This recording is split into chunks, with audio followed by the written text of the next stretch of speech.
Is Novak Djokovic really close to saying goodbye to tennis? At 37 and with more than 2 decades at the top, many see him as a legend nearing the end of his journey. However, Noel himself has something to say about it. In a recent interview, the Serbian has cleared up all doubts about his future in the sport. Despite early exits and the struggles to reach his long-awaited 100th title, Djokovic has sent a powerful message: it's still not enough. Join us to discover what motivates a legend to keep fighting and why he's not thinking about hanging up his racket just yet. Novak Djokovic is no stranger to the passage of time. In recent tournaments, it's become clear that the freshness of his prime years has started to fade. Early eliminations and difficulties in finding his best form have raised concerns. But far from giving up, the world number 5 has once again shown that his mindset is as strong as ever.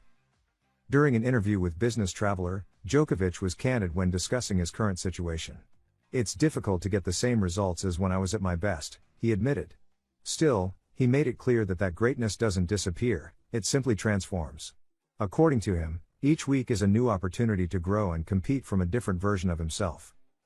His battle, he explained, is not against the rising talents on the tour, but against a more familiar figure, himself. "The biggest opponent is always the person you were yesterday," he stated. With this philosophy, Djokovic continues to seek constant self-improvement, refusing to let age define his career. It's a mentality that has been key to both his rise and his enduring dominance at the top of world tennis. Although many are already speculating about his retirement, Djokovic firmly denies it. "I still don't feel like it's enough for me," he said without hesitation. For him, when he feels he's reached his emotional and physical limit, that will be the time to put the racket down. But that day, he assures, has not yet arrived. His love for competition and hunger for victory remain intact. One of the major goals keeping his motivation alive is reaching the milestone of 100 titles, a mythical number achieved by only a few. Although it has eluded him in recent attempts, Djokovic knows he has the level and the experience to achieve it. And while that goal is still pending, his story in the ATP continues to be written. With Rome out of his plans, all eyes now turn to Roland Garros, the second Grand Slam of the season. Djokovic knows he doesn't come in as the favorite, but he doesn't see that as a disadvantage. In fact, it might be an extra source of motivation.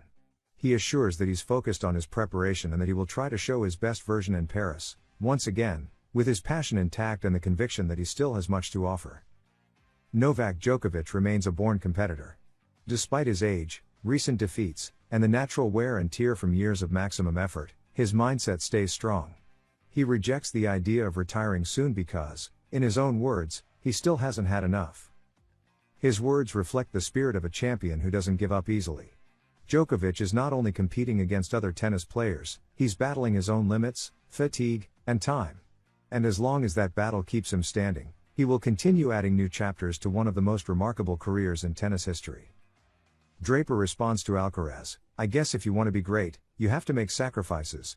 The British tennis player pushed back on the Spanish player's recent statement that he believes enjoying life is compatible with being the best in tennis. Carlos Alcaraz's comments in the recently released documentary about him, in which the Mercian claims that he sees enjoying life and being the best as compatible, have sparked a wave of reactions in the tennis world. One of the first to speak out about Alcaraz's words was fellow Spaniard Roberto Bautista, who, in a mixed-zone interview after his defeat to Zverev, offered this advice to the Mercian, warning of how difficult it is to balance tennis with enjoying life. "I think top-level tennis demands a lot, right? I don't think Carlos is going to win Grand Slams going to bed at 7 in the morning, right? In the end, I believe tennis is very demanding. Right now everything is very nice, he's very young, but he needs to realize that if he wants to match the numbers of the big three, he has to play at a high level for 15 years. And well, I consider him a smart player and person." British player Jack Draper shares a similar view. After his win over Tommy Paul, he weighed in on the debate raised by Alcaraz, saying that performing at a high level requires sacrifices, making both things incompatible. "There's no denying that in any professional sport, especially tennis, some things are fixed. We play, compete, we're away from our families. We sacrifice our lives. If you play this